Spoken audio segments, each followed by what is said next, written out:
কোরআনে হাকিমে এমন কিছু আয়াতে কারিমা আছে যে আয়াতগুলো বিশেষ সময়ে বিশেষ করে ইহতিমামের সাথে পাঠ করা হয়, তিলাওয়াত করা হয়। যেমন জুমার নামাজের খুতবার মধ্যে সূরা নাহলের একটি আয়াতে কারিমা 90 নম্বর, ইন্নাল্লাহা ইয়া'মুরু বিল আদল ওয়াল ইহসান ওয়া ইতাই যিল কুরবা ইলা আখিরিল আয়া। এই আয়াতটা সব মসজিদে জুমার নামাজের খুতবার মধ্যে পড়া হয়।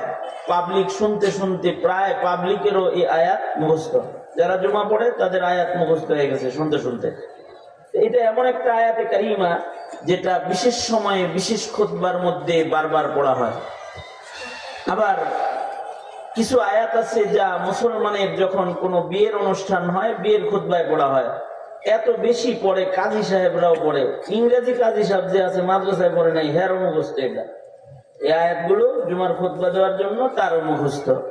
বিবাহের খুতবার ভেতরে বিশেষভাবে 3টি আয়াত পড়া হয়। ইয়া আইয়ুহাল্লাযীনা আমানুত্তাকুল্লাহা হাক্কা তুকাতিহি ওয়া লা তামুতুন্না ইল্লা ওয়া আনতুম মুসলিমুন। সূরা নিসা থেকে প্রথম আয়াত, ইয়া আইয়ুহান নাসুত্তাকু রাব্বাকুমুল্লাযী খালাকাকুম মিন নাফসিন ওয়াহিদা ইলা আখিরিল আয়া। আবার পড়া হয় ইয়া আইয়ুহাল্লাযীনা আমানুত্তাকুল্লাহ ওয়া কুলু কাওলান সাদীদা ইসলিহ লাকুম আমালাকুম ইলা আখিরিল আয়া। এই আয়াতগুলো ওই বিবাহের খুতবার মধ্যে ইহতিমামের সাথে খুতবার মধ্যে পাঠ করা হয়, নবী পাঠ করেছেন। এ কারণে এই আয়াতগুলো ওই সময় বেশি করে পড়া হয়। কিছু আয়াতে কারিমা আছে আমাদের মাশায়েখিন হযরতগণ, যেহেতু আমার পর পরই পীর সাহেব হুজুর আসবেন, আমাদের এই সকল মাশায়েখরা যখন সবক দেন, যখন মানুষকে তালকিনের কথা বলেন, জিকির ও তালকিন দেন, তো ওই সময় ওনারা যে খুতবা দান করেন, ওনাদের খুতবার মধ্যে কিছু আয়াতে কারিমাকে বিশেষভাবে তেলাওয়াত করা হয়। তার ভিতরে একটা আয়াত হলো ইয়া আইয়ুহাল্লাযীনা আমানুত্তাকুল্লাহ ওয়া কুনু মা'আস সাদিকিন। এটা খুব পড়া হয়। বুজুর্গরা যখনই সবক দেন, বাইআত করেন, তখন এই আয়াতে কারিমাটা বুজুর্গরা তেলাওয়াত করেন। আবার আমি যে আয়াতে কারিমা পড়ছি এটাও বুজুর্গরা বাইআতের আগে খুতবার ভেতরে সবক দেওয়ার আগে এই আয়াত মানুষের কানে পৌঁছায়া দেয় বরকতের জন্য। সূরা মায়েদার আয়াত, ইয়া আইয়ুহাল্লাযীনা আমানুত্তাকুল্লাহ ওয়াবতাগু ইলাইহিল ওয়াসিলা ওয়াজাহিদু ফি সাবিলিহি লাআল্লাকুম তুফলিহুন। এই শব্দগুলো মানুষের কানে আল্লাহর কালাম থেকে মাশায়েখরা মানুষের কানে পৌঁছায়া দেয়, কারণ এর ভেতরে মোবারক মোবারক সহজ কিছু সবক আছে যা মানুষকে আল্লাহর জান্নাতে পৌঁছা সহজ করে দেয়, মুমিনদেরকে জান্নাতে পৌঁছা সহজ করে দেয়। আল্লাহর কালামে প্রায় 89 জায়গায় আল্লাহ তাআলা আমাদেরকে ঈমানদার বলে ডেকেছেন, ঈমানদার বলে ডেকেছেন 89 জায়গায়। এই যে ঈমানদার বলে আমাদের আল্লাহ কোরআনে জায়গায় জায়গায় ডাকলেন, আমাদের খুশকিসমতি, আমাদের ভাগ্য, আমাদের সৌভাগ্য যে আমরা ছাড়া পৃথিবীর কোন নবীর উম্মতকে আল্লাহ পাক ঈমানদার বলে ডাকেন নাই। একমাত্র উম্মত যাদেরকে আল্লাহ তাআলা ঈমানদার বলে বলে ডেকেছেন কোরআনে কারীমে, তারা হলো আমরা উম্মতে মুহাম্মাদী, যাদেরকে আল্লাহ পাক আদর করে নিসবতি ডাকে ডেকেছেন, ও আমার প্রিয় ঈমানদার বান্দা বান্দিরা। আলহামদুলিল্লাহ বলেন, আওয়াজ করে বলেন আলহামদুলিল্লাহ। এই ডাকটা আমি আপনি ছাড়া দুনিয়ার আর কোন নবীর উম্মত পায় নাই, আমরাই পাইছি। অন্য নবীর উম্মতদেরকে ডেকেছেন ইয়া আইয়ুহান নাস, এই মানুষ সকল, অথবা গোত্রীয় সম্বোধনে ডেকেছেন। কিন্তু আমাদের কি একমাত্র উম্মত আমরা, আমাদেরকে আল্লাহ পাক ডেকেছেন ইয়া আইয়ুহাল্লাযীনা আমানু, ও আমার প্রিয় মুহাব্বতের ঈমানদার বান্দা বান্দীরা। এই ডাকটা কত নিয়ামত, এই ডাকটা এত দামি। এটা হলো একটা নিসবতি ডাক। আপনি যদি আপনার সন্তানকে নাম ধরে ডাক দেন, এই সুলাইমান, ইব্রাহিম, যতটা সন্তান খুশি হবে। যদি ডাক দেন আব্বু এদিকে আসো, বেশি খুশি হবো না? কারণ কি? কারণ হলো আব্বু শব্দটা নিসবতি শব্দ। বাপ তার সন্তানকে আদর করে নিসবতি ডাকে আব্বু বলে ডাক দিলে সন্তান যেরকম অনেক বড় প্রাপ্তি, বাবার ভালোবাসা পাওয়া যায়। আপনি আপনার মেয়েকে যদি ডাকেন, এই আয়েশা, এই মারিয়াম, এই খাদিজা, নাম ধরে ডাক দিলে যতটা খুশি হবে, যদি নাম ধরে ডাক না দিয়ে ডাক দেন আম্মু এদিকে আসো, তাতে খুশি বেশি হবে না? কারণ কি? কারণ হলো নিসবতি ডাক, মেয়ে তার দিল ঠান্ডা হয়ে যাবে। আব্বু আমাকে কত আদর করে যে আমাকে আম্মু নিজের মার জায়গাটা দিয়ে দিছে, মা বলে আমাকে ডাকছে, ও মা, ও আম্মু এদিকে আসো, ডাক দিছে তো নিসবতি ডাকের অনেক দাম। ওইরকমই এই উম্মতে মুহাম্মাদীকে আল্লাহ তাআলা ঈমানদার বলে ডাক দিচ্ছেন, এটা একটা নিসবতি ডাক, এটার অনেক দাম। তার মানে ও আমার বন্ধুর কালেমাওয়ালা প্রিয় বান্দাবান্দিরা, তোমাদেরকে ঈমানদার বলে ডেকে আমি কেমন যেন, আল্লাহ তাআলা কেমন যেন এটাই বলছেন যে আমি তোমাদের ঈমানের স্বীকৃতি দিয়ে দিলাম, আমাদেরকে মুমিন হিসেবে কেমন যেন স্বীকৃতি দিয়ে দিয়েছেন। কারণ এই উম্মতের জন্য আল্লাহ পাকের ভালোবাসা কম না বেশি? বেশি। আল্লাহ পাক বলেন, ইয়া আইয়ুহাল্লাযীনা আমানু, ও আমার প্রিয় ঈমানদার বান্দাবান্দিরা, প্রিয় ঈমানদারেরা, তিনটা কাজ করো। ইত্তাকুল্লাহ, আল্লাহকে ভয় করো। আর ওয়াবতাগু ইলাইহিল ওয়াসিলা, আল্লাহর কাছে পৌঁছার জন্য ওসিলা তালাশ করো, বাহানা তালাশ করো, ওসিলা বানাও। আর আল্লাহকে পাওয়ার জন্য মুজাহাদা, মেহনত করো। ওয়াজাহিদু ফি সাবিলিহ, আল্লাহকে পাওয়ার জন্য আল্লাহর পথে মুজাহাদা, চেষ্টা, মেহনত করো। এই তিন কাম যদি তোমরা করো, তাহলে এই তিনটা কাজ, তিনটা সিফাত আমার কাছে তোমাদের পক্ষ থেকে, মেহনত গুলো আমি রবের কাছে এত দামি। লাআল্লাকুম তুফলিহুন, হতে পারে যে এই মেহনতের কারণেই তোমরা আমার পর্যন্ত সফলতার সাথে পৌঁছে যাবে। লাআল্লা ফি কালামিল্লাহি লিতারাজ্জিহি ওয়াল ইয়াকিন, তোমরা এই মেহনত গুলো করলে তোমরা সফল মুমিন হয়ে যাবে। একটা হলো ইত্তাকুল্লাহ, আল্লাহকে ভয় করো। আল্লাহকে যে আমি আপনি ভয় করি, এইটা আল্লাহরে বুঝাইতে হইব যে হ্যাঁ আল্লাহ আমি আপনারে ভয় পাই, বুঝাইতে হবে। যতক্ষণ পর্যন্ত আপনি আল্লাহ পাকের ভয়কে প্রকাশ না করবেন, আমি আপনি যতক্ষণ পর্যন্ত রবের ভয় প্রকাশ না করব, ততক্ষণ পর্যন্ত রবের দয়া পাব না। যদি প্রকাশ করে ফেলাই কোনো কারণে, কোনো ভাবে, কোনো কথায়, কোনো কাজে, তো আল্লাহ পাক বলবেন থাক, ফেরেশতারা গুনাহ তো অনেক করছিল, আমার বান্দা আমাকে ভয় পেয়েছে, এই কারণে আমি তারে মাফ করে দিলাম। সুবহানাল্লাহ। ভয়টা হলো এমন। আমি এটার উদাহরণ দিতে গিয়ে অনেক সময় এই দৃষ্টান্ত পেশ করে থাকি। সেটা হলো এই, অনেক সময় বাইক গেলে বউয়ে সন্তানদের নামে এক কারি বিচার দেয়, দেয় না? হ্যাঁ আপনার পোলা এটা করছে, এটা করছে, আমার হাড্ডি দিয়া গুড্ডি উড়াইয়া দিল, আমার হাড্ডি করতো জ্বালা ভালা করে আলাই দিল। বিচার দেয় না? অনেকগুলো বিচার দেয় না? মাঝে মধ্যে দেয় কখনো কখনো। এবং বিচারগুলো এমনই, যেই বিচারগুলো শোনার পরে আপনার মন কয় যে এখন আর লাঠির বাড়ি ছাড়া ওর কপালে আর কিছু নাই। এটা আপনার আমার অনেক সময় বাচ্চাদের উপরে, নিজের সন্তানের উপরে, নিজের বউয়ের রাগের কারণেই রাগ হয়। এখন আপনি লইলেন হাতে লাঠি, কিন্তু হাতে যে লাঠি লইলেন, লওয়ার পরেও হে জাগায় খাড়ায় রয়েছে, বড় বড় চোখ গুল্লা দাঁড়ায় রয়েছে, জাগায় দাঁড়ায় রয়েছে, যে লাগে দিনে তো ভয় পায় না, চোখ গুল্লায় তাকায় রয়েছে, ও গরম নজরে আপনার দিকে তাকাইছে। বলেন তো তখন কি আপনার রাগটা কমবো না আরো বাড়বো? হ্যাঁ। আর যদি আপনি যখন লাঠি নিয়ে আপনার সন্তানের দিকে গেছেন, কোনোভাবে যদি সন্তান ভয় পাইছে, এটা যদি মা বাবারে বুঝায় দেয়, সন্তানের চোখ দিয়ে যদি পানি বের হয়, বাবার লাঠি নিয়ে সামনে অগ্রসর হওয়ার কারণে যদি ও কাঁপতে থাকে আর বলতে থাকে আর করব না, বাবা তুমি আমাকে আঘাত করো না, আপনি আমাকে মারবেন না।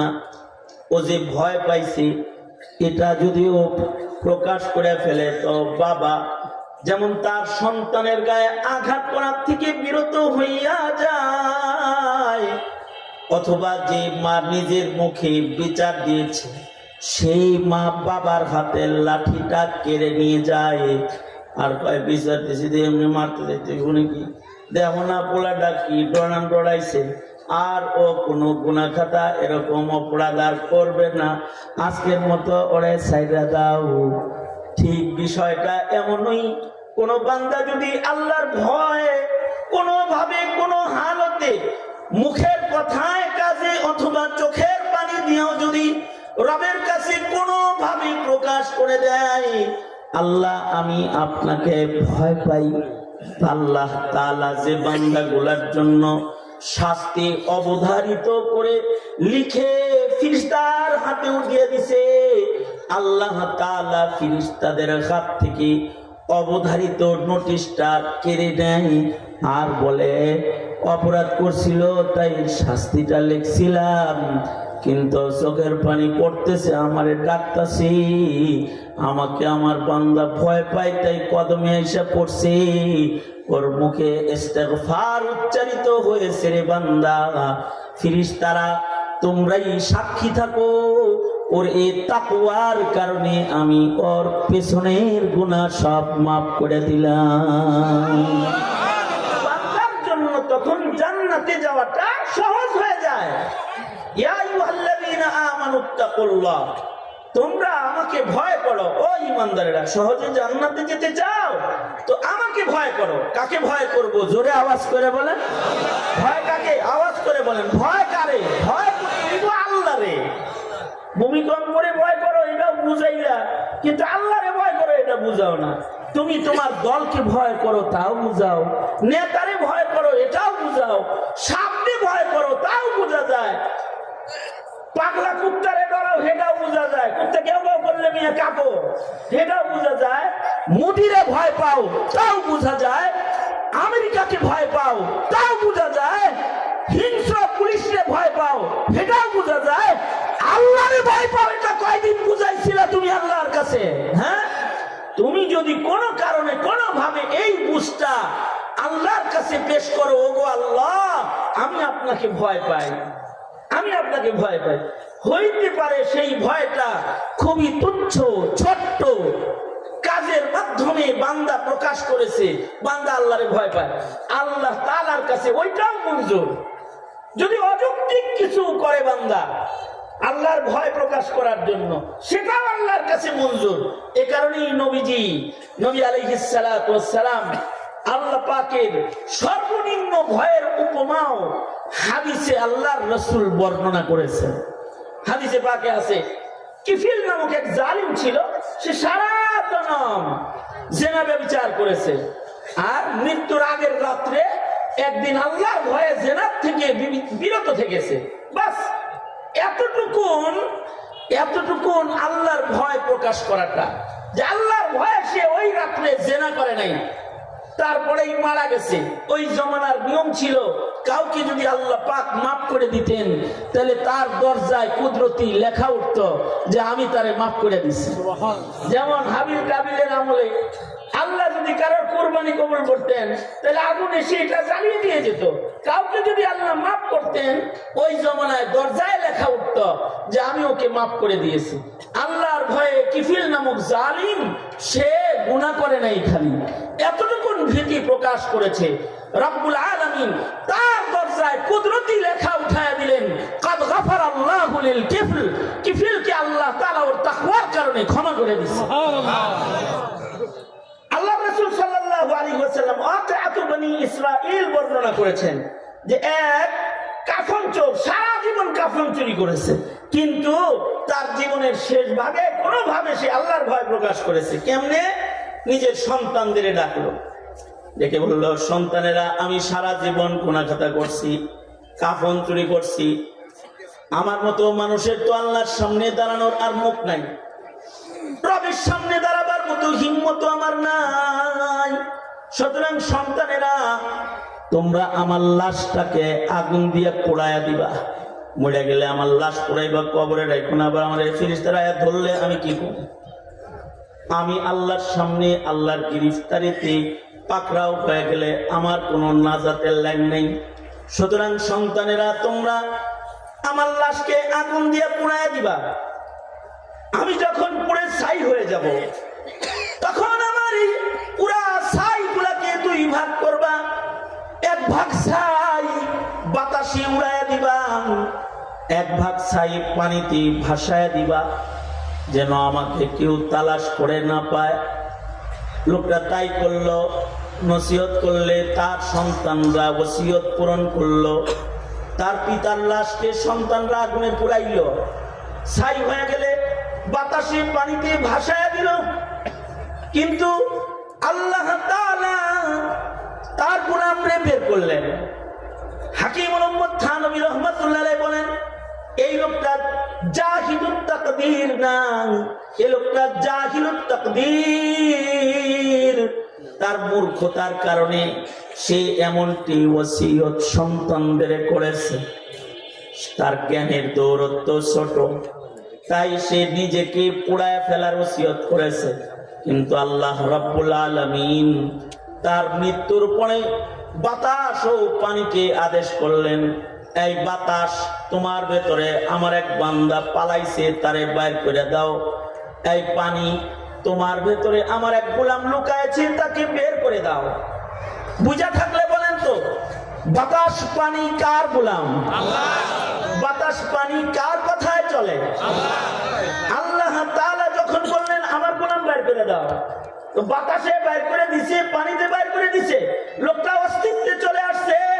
আল্লাহ পাক তাকে জিজ্ঞাসা করলেন, নিজেকে আগুনে পোড়ায়া এমন পালাবার চেষ্টা করলে কেন? লোকটা তখন বলে, আল্লাহ, আপনার ভয় ছাড়া আর কি? আপনি তো জানেন আপনার ডরে আমি এই কাম করেছি। এতটুকুন তাকওয়াল্লাহ প্রমাণিত হওয়ার কারণে বুখারীতে বর্ণিত আল্লাহর রাসূল বলেন, এমন কাফন চোরের জীবনের সব গুনাহ মাফ করেও মহান রব্বুল আলামিন তাকে জান্নাত দান করেছেন। সামান হইল তাকওয়াল্লাহ, আল্লাহর ভয়। তবে যদি কারোর আল্লাহর ভয় সর্বোচ্চ হয়, তাইলে তো তার মর্যাদা অনেক উপরে উঠা যায়। এখানে আল্লাহ পাক আবার বলে, ইয়া আইয়ুহাল্লাযীনা আমানুত্তাকুল্লাহা হাক্কা তুকাতিহ, এই ঈমানদারেরা, তোমরা আল্লাহরে ভয় করার মতো ভয় করো। ভয় করার মতো ভয় কি? ভয় করার মতো ভয় বোঝাতে গিয়ে হযরত থানভী যে দৃষ্টান্তগুলো আনেন, আর যেগুলো জাস্টিস তাকি উসমানী দামাত বারকাতুহু খুব তাকরার করেন, সেটা হলো হযরত ওমরের সেই মরুভূমির রাখালের কথা। হযরত ওমর রাস্তা দিয়ে যাইতেছেন মরুভূমিতে, রাখালের সাথে দেখা, ক্ষুধা লাগছে ওনার। উনি রাখালরে কইলেন, এই রাখাল, খিদা লাগছে, খিদা লাগছে, একটা ছাগল আমার কাছে বেচা ভালা।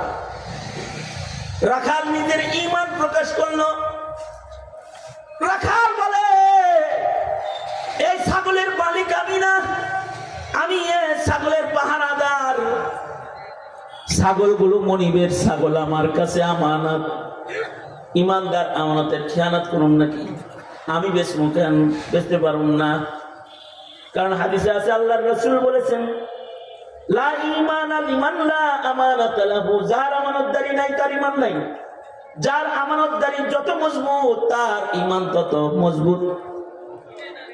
রাখালের ঈমান বড় মজবুত ঈমান। সে বলছে, এগুলো আমার কাছে আমানত, আমি মুমিন, আমি আমানতের খেয়ানতকারী নই।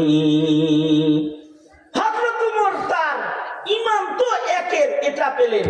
এবার সেটি আল্লাহকে হাক্কা তুকাতিহ, ভয় করার মতোই ভয় কি করে, এটা চেক করার জন্য হযরত ওমর তাকে জিজ্ঞেস করলেন, বললেন, বুদ্ধি দিলেন, এই এখানে কি মরুভূমিতে কেউ দেখে নাকি? আমার খিদা লাগছে, তুমি গরিব মানুষ, তোমার টাকা দরকার, একটা ছাগল আমার কাছে বেচে ফেলাও, আর আমি তোমার কিছু টাকা পয়সা দিয়ে দিই। মনিবে যদি আমানতের হিসাব নিতে কিছু জিগায় তো আস্তে বলে দিও যে একটা ছাগল বাঘে খেয়ে ফেলেছে, বাস ইচ্ছা শেষ হয়ে যাইব গা। তোমার মনিব কি এনে দেখছে বাঘে খাইছে নাকি হারাইছে নাকি বেচছ? এটা তো আর তোমার মনিব দেখে নাই। এইটা হলো ভয়, ভয় করার মতো ভয়। তখন রাখাল হযরত উমরের দিকে তাকায়া তিরস্কারের আওয়াজে বলে, ইয়া হাদা, এলো কি কুবুদ্ধি তুমি আমারে দিতেছ? এখানে আমার দুনিয়ার ছাগলের মালিক মনিব নাই বিধায় কি আমার মনিব আমার মালিক আল্লাহ কি এখানে নাই? ইয়া হাদা ফাআইনা আল্লাহ, আল্লাহ তখন কই থাকবে? আমি কি বেচবো? এই ভয়টা হলো সর্বোচ্চ ভয়, যে ভয়ের কারণে একটা মানুষ গোপনেও গুনাহ করে না। যদি এই ভয় কারোর ভেতরে বিদ্যমান রয় তাহলে তো সে জান্নাতুল ফেরদাউসের মালিক হয়ে যাওয়ার উপযুক্ত হয়। কারণ সে এমন একটা তাকওয়ার মালিক যে তাকওয়া তাকে অন্ধকার ঘরের গুনাহ থেকে বিরত রাখবে। এমন একটা তাকওয়ার সে মালিক যে তাকওয়া তাকে মরুভূমির প্রান্তরের গুনাহ থেকেও বাঁচায় রাখবে। এমন একটা তাকওয়ার মালিক সে একাকিত্বের গুনাহ থেকেও তখন এ তাকওয়া তাকে বাঁচায় রাখবে। আর আল্লাহর ফয়সালা হলো এই তাকওয়াটা যদি তোমরা লইতে চাও কুনু মা'আস সাদিকিন, আল্লাহওয়ালাদের কাছে যাও, বসো। এই যে আপনারা আসছেন খুলনার হযরতের সোহবতে আসছেন। খুলনার হযরত একজন চিকিৎসক মানুষ, মানুষের হৃদয়ের ময়লা সাফ করে মানব হৃদয়ে তাকওয়ার বীজ বপনকারী একজন ডাক্তার। এমন মানুষের সান্নিধ্যে যারা যায় তাদেরকে আল্লাহ তাআলা বলে আমি তাদের তাকওয়া দান করি। আল্লাহু আকবার বলেন। তাইলে এই খানকা, এই পীর মাশায়েখদের মেহনত, এটার মৌলিক উদ্দেশ্য হলো মানব হৃদয়ে তাকওয়ার বীজ বপন করা। সেটা যদি সর্বোচ্চ ছোট্ট একটি তাকওয়ার খণ্ড হয় তাও আল্লাহ বান্দারে ওইটার কারণেও কখনো কখনো মাফ করে দেয়। আর যদি এই তাকওয়াটা হয় আকাশচুম্বী তাকওয়া, যে তাকওয়ার কারণে নির্জন নিরিবিলি সময়ের গুনাহ থেকেও সে নিজেকে বাঁচায়, তাইলে তো ইন্না আকরামাকুম ইনদাল্লাহি আতকাকুম, যে যত বেশি মুত্তাকি জান্নাতে সে তত বেশি সম্মান। মুহতারাম হাজিরিন, তাইলে এখানকার দরকার আছে না নাই? আছে।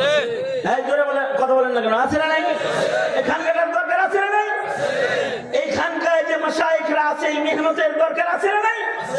আছে। কারণ ওই যে আমার দোস্ত হাসান জামিল সাহেব বলতেছিলেন, আমল তো গণ্যা কাজ হইব না, উসিলা তালাশ করতে হবে কিভাবে সহজে রবের ক্ষমা পাওয়া যায়। আল্লাহ বলেন দ্বিতীয় নম্বর কাজ হলো ওয়াবতাগু ইলাইহিল ওয়াসিলা, তার কাছে পৌঁছার জন্য তোমরা ওসিলা তালাশ করো। মহান রব্বুল আলামিন বান্দাকে এত ভালোবাসেন যে বান্দারে উসিলায় উসিলায় মাফ করবেন। এই যে বয়ে রয়েছেন না, বলবেন কি যা নেককারদের লগে বয়েছিলি তো আজকে তোর নাম নেককারের খাতায় উঠে দিলাম গা, যা আমার পবিত্রতা বর্ণনা করছিলি না, সুবহানাল্লাহ কইছ, যা আমি আজকে তোরে পবিত্র করে দিলাম, যা আমার প্রশংসা গাইছিলি তো আজকে তোর সাত্তার চাদরে তোর দর থেকে তোকে প্রশংসিতদের কাতারে উঠায়া দিলাম। যা তুই আমার একটা আন্ধা মানুষে রাস্তা পার করে দিছিলি, আন্ধা বান্দারে, যা তুই আমার অন্ধ বান্দার চোখ ধরে রাস্তা পার করেছিলি, উসিলা বানাইলাম আমি আল্লাহ নিজে তোর হাত ধরে তোরে পুরসরাত পার করে দিলাম। যা তুই আমার বন্ধুর উম্মত, তোকে এই সামান্য সামান্য ছোট ছোট কাজের উসিলায় তোরে মাফ করে দিলাম। এই কারণে আল্লাহর রাসূল বলেন, আল্লাহর নবী বলেন, লা তাহকিরান্না মিনাল মা'রুফি শাইআ, তোমরা কোন মা'রুফ কাজকে ছোট মনে করবে না, কোন ভালো কাজকে ছোট মনে করবে না। তোমার জীবনের কোন ছোট্ট ভালো কাজের কারণে যে রব তোমারে মাফ করে দেবে তুমি নিজেই জানো না। আমি অনেক সময় একটা উদাহরণ দিই, আমাদের দেশের প্রধান দেই। আপনি যদি এখন নিয়ত করেন যে আপনি ডক্টর ইউনূসের লগে দেখা করতে চাইবেন, আশা করি কারোর এরকম মন নাই, কারণ ডক্টর ইউনূসকে কেউ মানে খুব আগ্রহের সাথে দেখতে যায় না, যারা যায় বিপদে ঘুরে যায়। বুঝলেন না কথাটা? কিন্তু যদি আপনি দেখতে যেতে চান, যদি দেখতে যাইতে চান, তাইলে ডক্টর ইউনূসের কাছে যাওয়ার দরজা মাত্র একটা। যারা যায় তাদের 12টা বাজে 13টা ঝুলে যায়, কারণ তার বাড়ির চতুর্দিকের সব দরজা বন্ধ।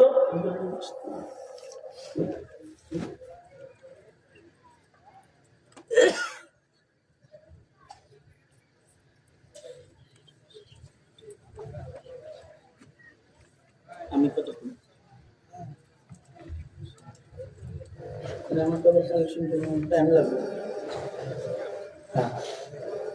আগে কালেকশন করতেছি জানি না, আমি 3 টাকা দিয়ে 1 টাকা দিয়ে নিতে বসছিলাম।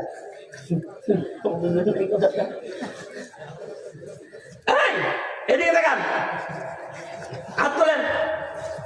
আমার প্রথম 10 মিনিট টাইম দিয়েছিল, গেলাম যে আমি আর কয় মিনিট। আবার তোলেন, মানে নাড়াচাড়া দেন দেখি। হ্যাঁ হ্যাঁ, জোরে আওয়াজ করে বলেন নারায়ে তাকবীর, নারায়ে তাকবীর, আরো জোরে নারায়ে তাকবীর। হাত নামান। কি বলতেছিলাম আমি, যে ডক্টর ইউনূসের লগে কেউ সাক্ষাৎ করতে চাই বটে না, কিন্তু যারা তাই বিপদে বেরিয়ে যায়। কারণ কোনো কিছু একটা কাজ কাম করতে হলে তোরা তো বুঝবো না, বেহারে দিয়ে ধরবো না, আমার যাইবো, কথাটা তার কাছে যায়, দেশীয় কোনো কাজেই যায়। আচ্ছা মনে করেন গেল, যাওয়ার রাস্তা কয়টা? কয়টা? হের বাড়ির চতুর্দিকের রাস্তা কাটা তারের বেড়া দিয়ে আটকেন নাই, একটা রোড মাত্র খোলা, গাড়ি গেলে হিন্দি যাইতে হইব, তাও চেকের অভাব নাই। শেখ হাসিনার কাছে যাইতে সাধারণ পাবলিক তো যাইতে আসতো না, যাইতো কিছু মানুষ দেখা করতো। ঢুকার রাস্তা একটা, এর ভেতরে জুলাইখার চাইতে বেশি গেট ছিল। জুলাইখার অন্দর মলে যাইতে একটা গেট ছিল না, এইরকম। তার জন্য গেটের অভাব নেই। প্রত্যেক গেটে গেটে এমন পুলিশ ছিল যে পুলিশে আপনারা চেক করবো তো করবো, একেবারে ভিসি বুসি আতায় চেক করবো। হ্যাঁ, যারা চেকের শিকার হয়েছে তারা কইছে হুজুর একেবারে জায়গা মতো হাত দিয়ে একেবারে চেক শুরু করে দেয়, একেবারে আপনার সরঞ্জা হাত দিয়ে চেক করবে। লাগে দিনে যে ওই গোল মিচির সাথে আর একটা গোল ট্যাবলেট আপনি লয়ে গেছেন বোম আইনে। বুঝেন নাই কথাটা? হাসির ছলে বললাম, কিন্তু কথাটা কিন্তু বাস্তব এবং আসলে এইরকমই ছিল। আচ্ছা, দুনিয়ার 3 পয়সার রাজা বাদশাহ, তার কাছে যাওয়ার রাস্তা একটা, চেকের অভাব নাই। কিন্তু রাজার রাজা, বাদশার বাদশাহ, তার কাছে যাওয়ার রাস্তা কতগুলো, এটা হলো কথা। ওয়াবতাগু ইলাইহিল ওয়াসিলা, আল্লাহ বলে ওসিলা বানাও, রাস্তা অনেক রাখছি আমার কাছে আসার। আল্লাহু আকবার বলেন, কতগুলো রাস্তা রাখছে। তুরুকুল উসুল ইলাল্লাহি সুবহানাহু ওয়া তাআলা কাআদাদি আনফাসিল খালায়েক। আমি যে শ্বাস প্রশ্বাস ছাড়ি, এগুলো কত? 1 মিনিটে যদি 60 বার হয়, সেকেন্ডে সেকেন্ডে যদি শ্বাস ছাড়ি, তাহলে ঘন্টায় কত হয়? 24 ঘন্টায় কত শ্বাস আমি এক গোলাম ছেড়েছি।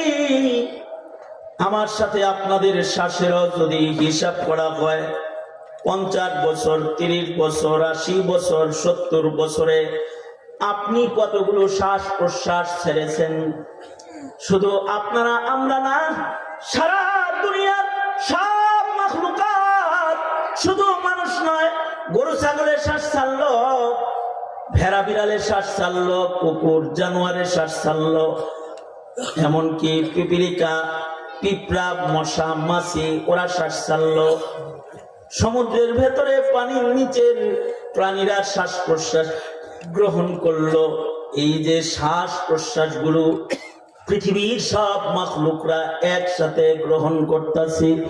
একজনের কারণে আরেকজনের শ্বাস নেওয়া কষ্ট হয় না। এখানে আমরা সবাই মিলে বসেছি, এতগুলা মোবাইল এক জায়গায় করলে নেটওয়ার্ক পায় না, কিন্তু আমরা যে এতগুলো মানুষ শ্বাস নিতেছি, শ্বাস প্রশ্বাস গ্রহণ করতে কোনো কষ্ট তকলিফ আমাদের হয় না। সোহরাওয়ার্দী উদ্যানে লক্ষ লক্ষ মানুষ এক জায়গায় বসে শ্বাস নিয়েছে, একজনের শ্বাসের কারণে আরেকজনের শ্বাস সংকট পড়ে নাই। যেই মহান রব্বুল আলামিন কুল মাখলুকাতকে শ্বাস প্রশ্বাসের আলাদা আলাদা নিয়ামত দিয়া বাঁচায় রাখছেন, এই শ্বাস প্রশ্বাস গুলো গণনা করলে এর সংখ্যা যত, আমাদের বড়রা বলেন মানুষের নিয়ে শ্বাস প্রশ্বাসের সংখ্যা যত, মহান রব্বুল আলামিনের জান্নাতে ঢুকার আল্লাহর কাছে আল্লাহর বান্দা পৌঁছার রাস্তা আল্লাহ তাআলা সকল মাখলুকাতের শ্বাস প্রশ্বাসের চাইতেও বেশি বানায় রেখেছেন।